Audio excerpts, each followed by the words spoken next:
العالمین کے علاوہ کسی اور کو متصرف سمجھتا ہے، اے سرگودا والو تم اسے کیا کہتے ہو، مسلمان یا کافر؟ سارے علماء کا اس پر اتفاق ہے کہ کوئی تصرف نہیں کر سکتا، اور میں نے تو یہاں تک سنا ہے، سننے کی بات اس لیے کرتا ہوں کہ میں تو بہت چھوٹا مولوی ہوں، شاید میں نے غلط سنا ہو، والعیاذ باللہ، میں نے یہاں تک سنا ہے کہ بیابانوں کے اندر ایک پتا بھی نہیں گر سکتا جب میرے پروردگار کی مرضی۔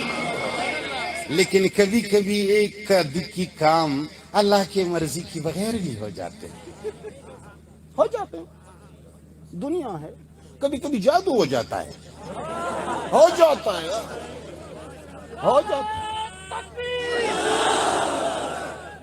نعرہ تکبیر! اور انڈیا کی بچی جیسا نعرہ تکبیر کہو، نعرہ تکبیر! بلند آواز سے نعرہ تکبیر! واللہ یعصمک من الناس۔ کبھی قرآن کہتا ہے جو تمہیں مسحور کہے گا میں اسے ظالم کہوں گا۔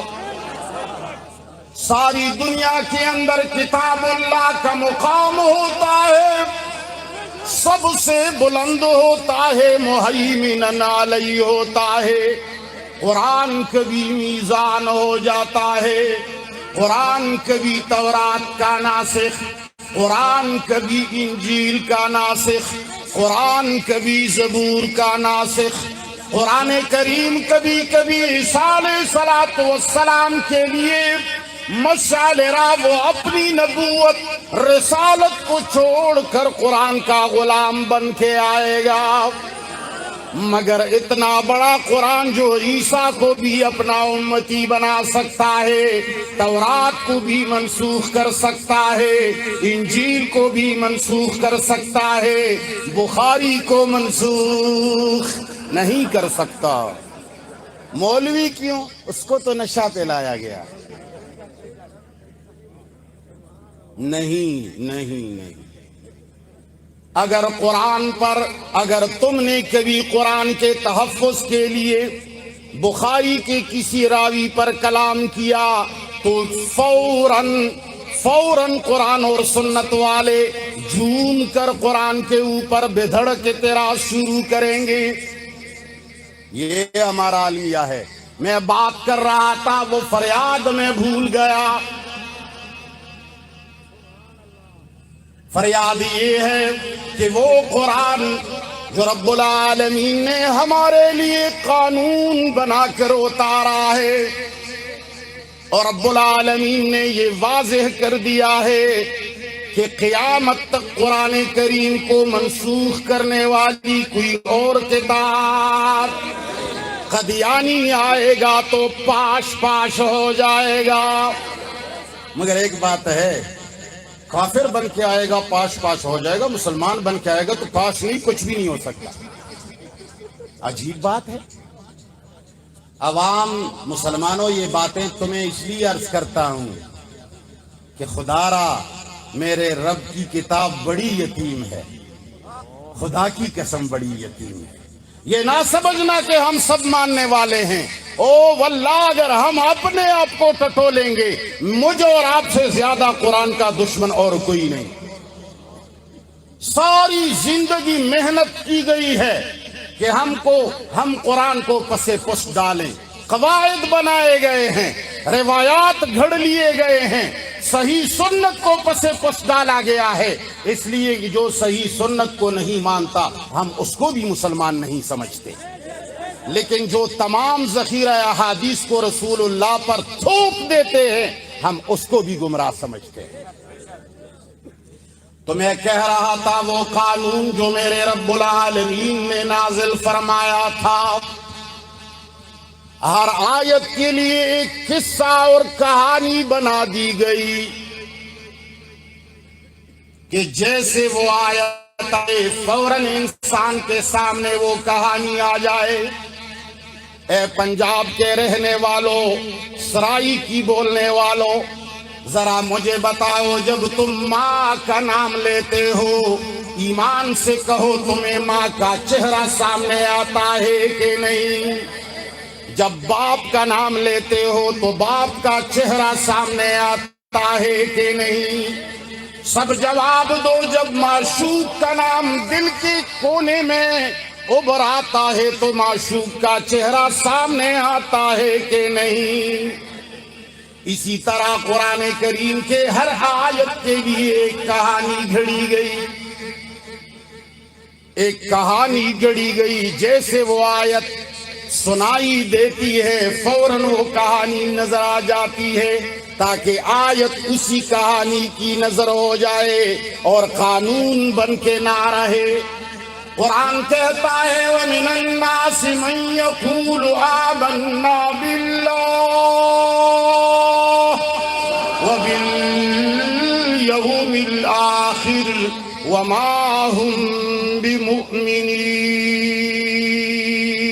قرآن کریم کہتا ہے بہت سارے لوگ ایمان کا دعویٰ رکھتے ہیں مگر وہ مومن نہیں، منافق ہیں۔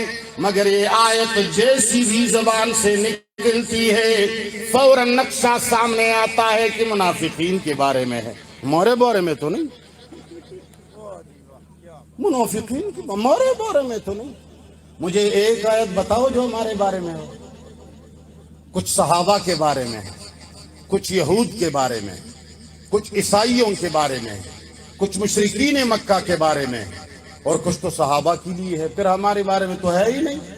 قرآن مجید کو روس بھیج دیتے ہیں، اس لیے یہ ان کے لیے آیا ہے۔ ان باتوں پر غور کرو، یہ خطاب نہیں ہے، زندگی رہی تقریر کبھی پھر کریں گے۔ یہ صرف فریاد تھا کہ قیامت کے دن خیبر پختونخوا کے لوگوں کو جب میں گریبان سے پکڑوں گا تو سرگودا کے لوگ بھی پکڑ سکیں، میں ان کو بھی پکڑ سکوں کہ تمہیں بھی میں نے یہ رونا رویا تھا۔ عزیزان گرامی میں بات کر رہا تھا اگر لا الہ الا اللہ کہنا توحید ہوتا، اگر وحدہ لا شریک لہ توحید اور اسلام ہوتا تو یاد رکھنا ابو جہل سب سے بڑا موحد ہوتا، یاد رکھنا ابو طالب سب سے بڑا موحد ہوتا، ابو لہب سب سے بڑا موحد ہوتا۔ وہ تو اس خاندان کے لوگ ہیں جن کے بارے میں تم سوچ بھی نہیں سکتے ہو، مگر ان کو پتا تھا کہ وحدہ لا شریک لہ سے کام نہیں چلے گا۔ قرآن کہتا ہے فَاعْلَمْ أَنَّهُ لَا إِلَٰهَ إِلَّا اللَّهُ۔ اے مسلمانوں سمجھ لو، فَاعْلَمْ پڑھ لو نہیں فرمایا، سمجھ لو۔ امام آلوسی نے لکھا ہے جو کلمہ توحید پڑھتا ہے معنی کو نہیں سمجھتا لا یکون مسلمن، وہ مسلمان نہیں کہلائے گا۔ وہ مفتی صاحب لوگوں کو کافر بناتے ہیں، نہیں جی، کافر اور مسلمان وہ بناتا ہے، ہم دکھاتے ہیں کہ ایسا لکھا ہے۔ دنیا میں مجھے ایسا بندہ دکھاؤ جو صبح اٹھتا ہے چائے گھر میں نہیں پیتا، اخبار پڑھنے کے لیے ہوٹل بھاگتا ہے تاکہ اخبار پڑھ لوں، اور وہ اخبار پڑھتا ہے مگر معنی نہیں سمجھتا۔ کوئی ہے اتنا بیوقوف؟ ہے؟ ایک مسلمان ہے جس کو یہ قصہ سنایا گیا ہے کہ بھئی اس کو سمجھنے کی ضرورت نہیں، بس ایسی ہی پڑھتے جاؤ ثواب آتا جائے گا۔ ایل ایل بی کے قوانین کی کتابیں پڑھنے سے آدمی ایل ایل بی کا طالب علم وکیل بن جاتا ہے جب تک وہ سمجھ نہ لے؟ جواب دو۔ ڈرائیونگ سیکھنے کے بغیر کوئی ڈرائیور بنتا ہے؟ جہاز چلانا سیکھنے کے بغیر کوئی پائلٹ بنتا ہے؟ مگر جو کچھ نہیں جانتا وہ مسلمان بنتا ہے۔ یہ کرامت نہیں ہے تو کیا چیز ہے؟ کرامت ہے یار۔ نماز مجھے نہیں آتی، جنازہ پڑھا جی میں مولوی نہیں، نکاح پڑھا جی میں مولوی نہیں، آمنت باللہ کا کیا معنی ہے جی میں مولوی نہیں، اللہ لا الہ الا اللہ کا کیا معنی ہے جی مجھے پتہ نہیں۔ ایمان کس چیز سے ٹوٹتا ہے مجھے کچھ پتا نہیں. اور جی بہت بڑا مسلمان ہے. ظلم نہیں ہے؟ ڈرائیونگ تک نہیں سیکھتا تو تم اسے ڈرائیور تک نہیں مان سکتے ہو، مگر جب کچھ نہیں آتا تو اس کو بڑا مسلمان بناتے ہو. اس کا یہ معنی نہیں ہے کہ اسلام چھوڑو، سیکھنا شروع کرو. کیا کرو؟ ہاتھ اٹھاؤ کہ آج کے بعد سیکھنا شروع کریں گے. ہاتھ اٹھاؤ. صرف جلسوں میں آ کر کے رب کو دھوکہ دینے کی کوشش کرتے ہو. کچھ نہیں ہوگا اس سے، کچھ نہیں ہوگا. مہینے میں ایک جلسہ ہوتا ہے، یہاں مولوی آ کر کے اپنے جوہر دکھاتا ہے. مجھے وہ علم بتاؤ جو صرف تقریروں سے حاصل ہو جاتا ہے. پائلٹ بنتا ہے، LLB کا وکیل بنتا ہے، سائنسدان بنتا ہے، کچھ بھی دنیا میں نہیں بنتا. یہ صرف نصیحتیں ہیں. اس کی مثال ایسی ہے جیسے میں چیخوں اور پکاروں کہ بھائی اچھا ٹماٹر آیا ہوا ہے فلان اڈے کے اندر، زبردست بھنڈی ہے، اچھی سبزی ہے. اب تم یہاں اٹھو اور پورا دن تسبیح سے پڑھو اچھی بھنڈی آئی ہے، اچھی بھنڈی آئی ہے، اچھی بھنڈی آئی ہے، اچھی بھنڈی. کچھ فائدہ ہوتا ہے اس سے؟ جا کر کی بھنڈی لینی پڑتی ہے تب فائدہ ہوگا. مولوی لوگ تقریروں میں تمہیں صرف یہ اعلان کرتے ہیں کہ قرآن بہت اچھی کتاب ہے، اس میں اللہ کی توحید ہے، اللہ کی توحید ہے. اس کا معنی یہ ہے جیسے ہی میں یہاں سے چلا جاؤں تم گھر چلے جاؤ تو قرآن اٹھاؤ اور سیکھنا شروع کرو. علماء سوری زندگی ہمارے اشاعت التوحید و سنہ والے گلا کروں گا، اور ہم کچھ کہہ نہیں سکتے.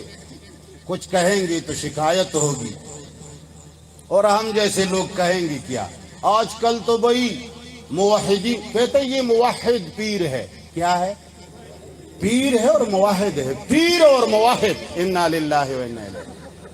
پیری مریدی تو ہے ہی ایک ایسی چیز کہ اللہ بچائے.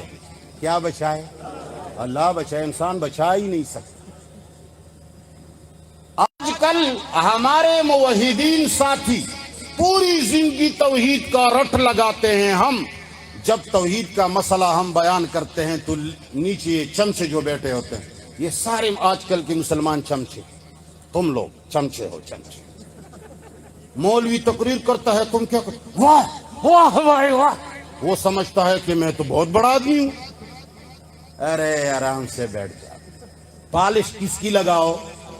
اس کی لگاؤ بس اللہ کے لیے. کچھ نہ کچھ تو سیکھو یار. کتنے پھول یہاں برسے ہیں. یہ لوگ مجھ سے ناراض ہو جاتے ہیں، شاید کریم اللہ ملتانی صاحب بھی ناراض ہو جائیں. یہ ہم دلہنوں پہ پہلے برسایا کرتے تھے. تمہیں میں دلہن نظر آتی ہوں؟ کون ہے جو تمہیں لڑکی نظر آتی ہے؟ اگر تمہیں شک ہو ڈاکٹر کے پاس ہمیں لے جاؤ. اللہ کے بندو ہم مرد ہیں. یہ کیا کر رہے ہو؟ ناراض نہیں ہونا. صافگوئی میری بیماری ہے، پتہ نہیں اچھی ہے یا بری. بریلی مت بنو. ساری دنیا میں ہماری نظریں آج کل تمہاری اوپر ٹکی ہوئی ہیں. ایمان سے کہتا ہوں، جس طرح ہم ممبر پہ بیٹھ کر لوگوں کے بارے میں غیبت کرتے ہیں کہ وہ اچھے نہیں ہیں، خدا کی قسم اگر تم سدھر نہیں گئے یا تم لوگوں نے بعض چیزیں چھوڑی نہیں، تمہاری بھی غیبت کریں گے، اور تو ہماری کوئی طاقت نہیں ہے. یہ مت کرو. سادہ رہو. توحید، میں کہہ رہا تھا توحید بیان کرنے کی چیز نہیں ہے، یہ عمل کی چیز ہے. ایک آدمی پورا دن چیختا رہتا ہے کہ والدین میرے سر کے تاج ہیں، والدین کو تیل لگانا میری اوپر فرض ہے، ان کے بال دھونا فرض ہے، ان کے کپڑے بدلوانا فرض ہے، ان کو نماز پڑھوانا میرا فرض ہے، ان کو مسجد تک لے جانا میرا فرض ہے. مگر جب گھر جاتا ہوں تو والدین کو گالی دیتا ہوں. وہ جب پکارتا ہے تو میں اسے کہتا ہوں آرام سے بیٹھ جاؤ. وہ جب مجھے بال صاف کرنے کے لیے بلاتے ہیں تو میں ان کو گالی بکتا ہوں.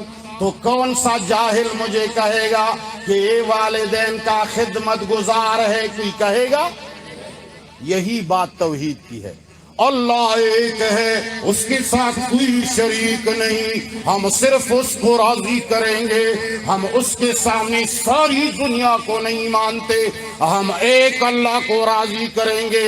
جب ایک طرف ساری دنیا ہوگی اور ایک طرف میرے اللہ ہوگا، میں صرف ایک اللہ کی عبادت کروں گا، ساری دنیا کو ٹکراؤں گا۔ تم کہتے ہو واہ واہ واہ، خدا کے لیے اس آدمی جس نے یہ پوری زندگی یہی چیخ لگائی ہے، ایک دن بتاؤ اس نے جس میدان میں کسی کی آنکھ میں آنکھ ڈال کر کے ساری دنیا کو ناراض کیا ہو، ایک اللہ کو خریدا ہو؟ دکھا سکتے ہو؟ نہیں سمجھے میری بات کو۔ جو لوگ صبح سے شام تک توحید کے نعرے لگاتے ہیں کہ ہم ایک اللہ کو ماننے والے ہیں، اگر ایک طرف ساری دنیا ہو اور دوسرے طرف اللہ ہو تو ہم ساری دنیا کو اس بوٹ اور اس پیر کے نوک پر ایسا کریں گے مگر اللہ کو راضی کریں گے۔ تم واہ واہ کرتے ہو، مگر اس نے کبھی ایسا کیا ہے؟ جماعت کے کسی امیر کی بات کو نہیں ٹکرا سکتے۔ مخلوق چھوڑو، دنیا چھوڑو، عوام چھوڑو، اپنی جماعت کے خود ساختہ امیر کی غیر شرعی بات کو نہیں ٹکرا سکتے۔ یہ موحد ہے؟ جواب دے دو یار، ملتانی صاحب سے ڈرتے ہو؟ اپنے امیر کے خلاف بات نہیں کر سکتا، کیوں؟ کہتا ہے اگر ہم اس کے خلاف کریں گے۔ میں کہا کرتا ہوں، علامہ سعید احمد ملتانی صاحب کو جب نکالا گیا،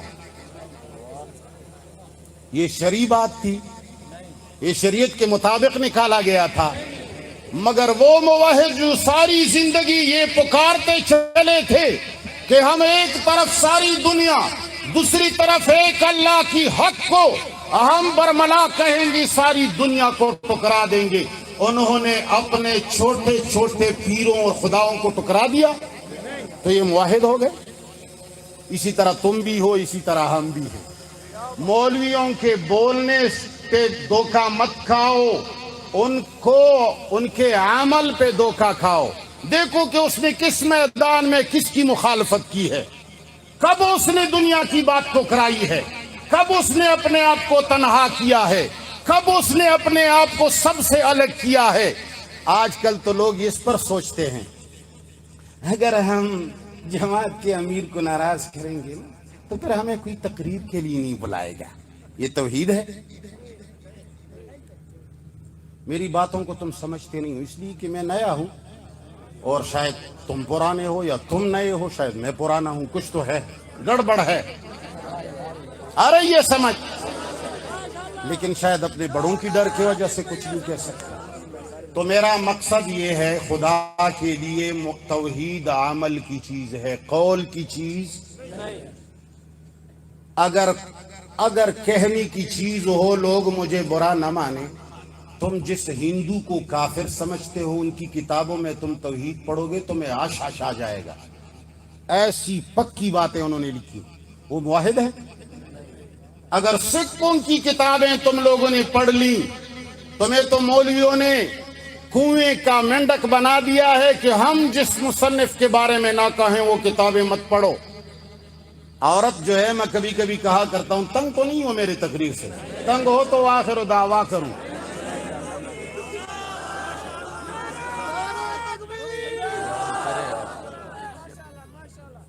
تو میں کہتا ہوں، اللہ معاف کرے، چلو آگے چلتے ہیں۔ توحید عمل کی چیز ہے، یہ بولنے کی چیز نہیں ہے۔ میں کہا کرتا ہوں کہ اگر کسی آدمی کی بیوی کو پتہ چلے کہ میرا شوہر کالج کے لڑکیوں کی چھٹی کے وقت کالج کے راستے میں کھڑا رہتا ہے، اور مدرسے کی جب چھٹی ہو جاتی ہے تو لڑکیوں کے راستے میں میرا شوہر کھڑا رہتا ہے، تو عورت کو بہت غصہ آتا ہے۔ آپ لوگوں نے یہ تجربہ کیا ہوگا، جس نے تجربہ کیا ہے ذرا ہاتھ کھڑا کریں۔ الحمدللہ کچھ نوجوان تو ہیں جو میدان پہ کہہ سکتے ہیں۔ تو عورت بالکل آگ بگولا ہو جاتی ہے. تمہیں شرم نہیں آتی؟ اتنے بڑے ہو کر، شادی شدہ ہو کر لڑکیوں کے راستے میں کھڑے ہوتے ہو، تمہیں حیا نہیں ہے؟ تم خدا سے نہیں ڈرتے؟ وہ شوہر کو یہ تاثر دیتی ہے کہ مجھے رب کے حکم پر غصہ آیا ہے، پر بات ایسی نہیں ہے. اگر اس کو رب کے حکم پر غصہ آتا تو داڑھی پر بھی اس کا جھگڑا ہوتا شوہر کے ساتھ. کبھی داڑھی پر جھگڑا کیا ہے؟ تو نماز پر بھی صبح جھگڑا ہوتا کہ تم نماز کے لیے کیوں نہیں اٹھتے. اسی طرح وہ سگریٹ اور چرس پیتا ہے، اس پر بھی جھگڑا ہوتا. مگر کبھی نہیں سنو گے کہ لڑکی نے اپنے شوہر سے ان باتوں پر جھگڑا کیا ہے. ہاں، لڑکیوں کے سامنے کیوں کھڑے ہوتے ہو، اس پر اس کو جھگڑا اس لیے ہے کہ اپنا مکڑا تو اس کا بدصورت ہے. اس کو پتا ہے کہ اگر مجھ سے اچھی لڑکی نظر آئی تو پھر تو میری خیر نہیں ہے، عشق دوسرے کے ساتھ ہو جائے گا. سمجھ رہے ہو میری بات؟ تو یہ اپنے ڈر کی وجہ سے اس کو غصہ ہو رہی ہے. مولوی صاحب کا عقیدہ گڑبڑ ہے، مولوی صاحب کا دین کمزور ہے، مولوی صاحب کی تعلیمات کمزور ہے. وہ اپنے شاگردوں کو کہتا ہے کسی اور کی کتاب مت پڑھنا، غیر کی کتابیں مت پڑھنا، گمراہ ہو جاؤ گے. کیوں ڈرتا ہے؟ ایسا نہ ہو مجھ سے پکی بات کہیں سن لے، بڑی دلیل نظر آئے، میری کتاب سے اچھے دلائل کوئی پیش کرے. ہم اپنے شاگردوں سے کہتے ہیں ساری دنیا کو پڑھو، ساری دنیا کو سنو، مگر خدا را ہمارا درس قرآن بھی سنا کرو. تمہیں خود بخود پتہ چل جائے گا کہ حق کس کے پاس ہے. تو میرا مقصد یہ ہے، لوگ ہندوؤں کی کتابیں اگر پڑھ لے تمہیں پتہ چل جائے گا توحید کیسی ہوتی ہے. سکھوں کی کتابیں پڑھ لو گے حیران ہو جاؤ گے. شیعہ اثنا عشریہ کی کتابیں پڑھ لو گے ورولہ تم حیران ہو جاؤ گے. مگر خدا گواہ ہے ان سب کے بارے میں تمہارا عقیدہ ہے کہ یہ لوگ شرک. تو گفتار سے خائف مت ہو جایا کرو، گفتار پر عاشق مت ہو جایا کرو.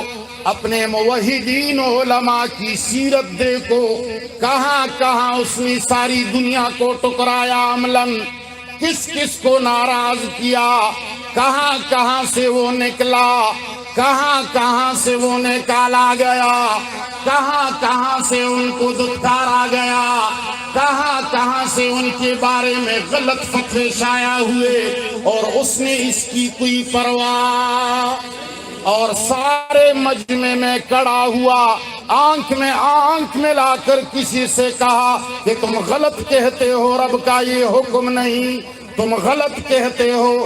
اگر صحابی عمر فاروق کے بارے میں اٹھ سکتا ہے، اگر ایک صحابیہ عمر فاروق کو ٹوک سکتی ہے، تو تم کیا اس عورت سے بھی نیچے ہو؟ کبھی تم نے کسی کو ٹوکا ہے؟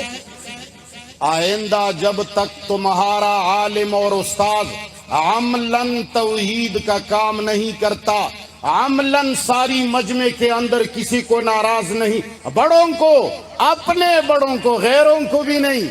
دیکھو غیروں کے بارے میں گالی دینا بہت آسان ہے، سمجھ رہے ہو؟ فلان ایسا ہے، فلان ایسا ہے، فلان جماعت والا ایسا ہے، فلان. میں تمہیں مرد کہوں گا اگر تم نے اپنے ملتانی صاحب کے بارے میں کہا کہ فلان اس کی غلطی ہے، مرد تو میں تسلیم کر لوں گا. اپنوں کو کچھ کہنا بہت مشکل ہے. غیروں کو تو آپ کو اپنوں نے کہا ہے کہ بھائی میں نے تمہیں اجازت دی ہے، کہتے جاؤ، جتنا کہو گے غیروں کے بارے میں ہم یوں کریں گے، ماشاءاللہ ماشاءاللہ، پیچھے سے ہم یوں تبکی دیں گے. مگر اگر تم نے میرے بارے میں کہا کہ حضرت یہ تمہارے موج تو شریعت کے خلاف ہے، تمہیں میں مرد کہوں گا، یہ نہیں کہہ سکتے. اور ہمیشہ اپنے بارے میں توحید دیکھا کرو. تو میرا مقصد یہ ہے عزیزان گرامی، میں ایک درد لایا ہوں، بیان میں نہیں کرتا اور کرنے والا بھی نہ تھا، ارادہ بھی نہیں تھا، اور میں ارادے تقریر سے آیا بھی نہیں ہوں، اور میری تقریر ایسی ہوتی بھی نہیں ہے.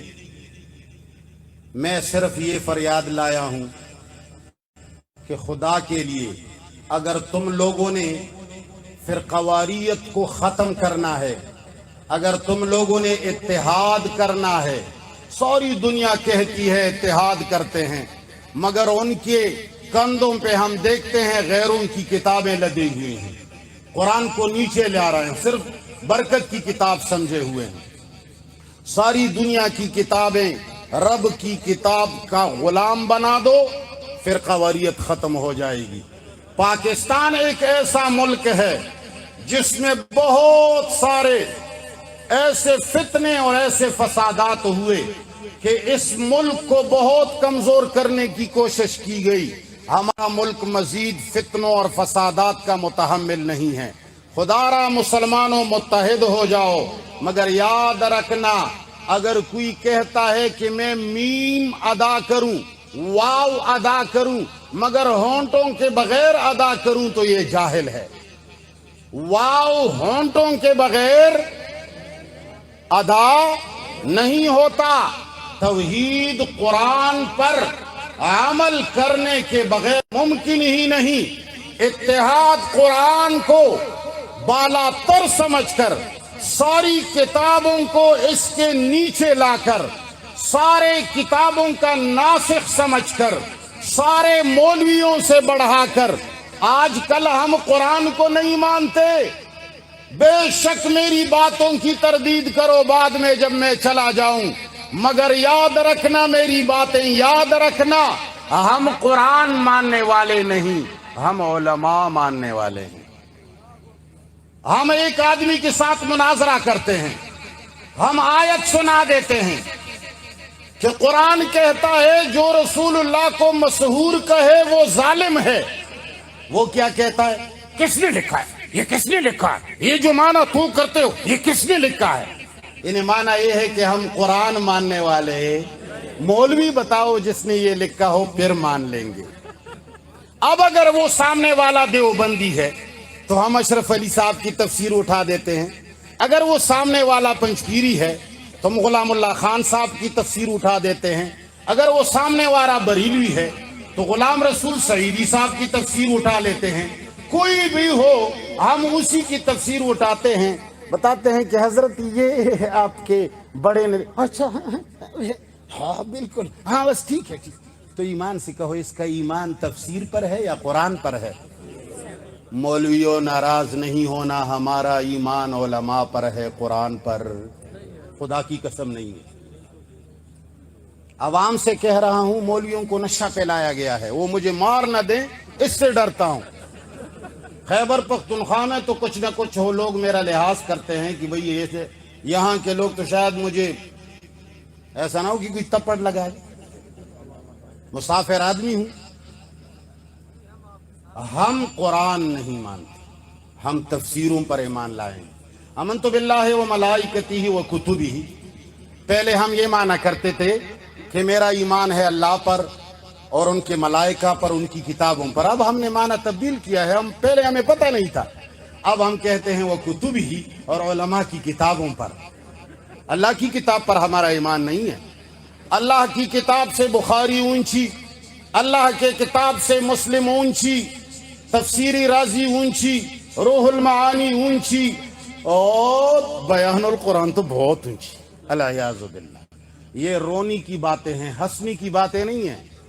خدا را قرآن ہے نہیں، ورنہ میں اٹھا کر تمہیں قسم دیتا، تمہیں اس رب کی قسم اس بات میں ساتھ دو گے یا نہیں؟ ہاتھ اٹھاؤ، خدا کی قسم کھا کر کہو خدا کی قسم ہم قرآن ماننے والے نہیں، ہم اپنے لیڈر اور علماء کو ماننے والے ہیں۔ اگر آپ لوگوں نے قرآن سیکھا، اور ساری بے حکومت سے بھی یہ مطالبہ کرتا ہوں کہ قرآن سارے مسلمانوں پر لاگو کرو، ہر مسجد میں اس کا درس عام کرو، مسلمان کتاب اللہ کو سمجھ جائیں گے تو کوئی مسلمان اپنی لیڈر کا غلام نہیں بنے گا، کوئی مسلمان اپنے دادا بابا کا غلام نہیں بنے گا، سارے کے سارے کس کے غلام بنیں گے؟ اللہ آپ لوگوں کو جزائے خیر دے کہ مجھ جیسے فقیر کی باتیں آپ لوگوں نے سنی۔ میں نے آپ کو بتایا میں نے تقریر نہیں کی، میں نے صرف اتنی باتیں کی کہ اگر مجھ سے کوئی روٹتا ہے تاکہ ایسے روٹے کہ آئندہ بلائے نہیں، اگر کوئی راضی ہوتا ہے تو ایسے راضی ہو جائے کہ پھر بلائے، پھر بات کریں گے۔ اللہ آپ کو اور ہم سب کو دنیا اور آخرت کی خوشیاں عطا فرمائیں۔ اللہ آپ لوگوں کی اس جمع غفیر کو مزید ترقی دے۔ آپ لوگوں کے ہاں کچھ نہ کچھ دیگر لوگوں سے توحید اور توحید کی محبت زیادہ ہے۔ میں آپ لوگوں سے توقع رکھتا ہوں کہ قرآن کا ساتھ دو گے انشاءاللہ۔ وصلی اللہ تعالی علیہ وسلم۔ حضرات بیٹھے رہو، ابھی قریب مولانا مفتی یحییٰ فاروقی صاحب کا بھی خطاب شروع ہوگا۔ اب پنڈال سے باہر نہ جائیں اور مزید اجتماع کو آپ منتظم کریں اور نظم و ضبط کا مظاہرہ کریں۔ جلد ہی مولانا یحییٰ فاروقی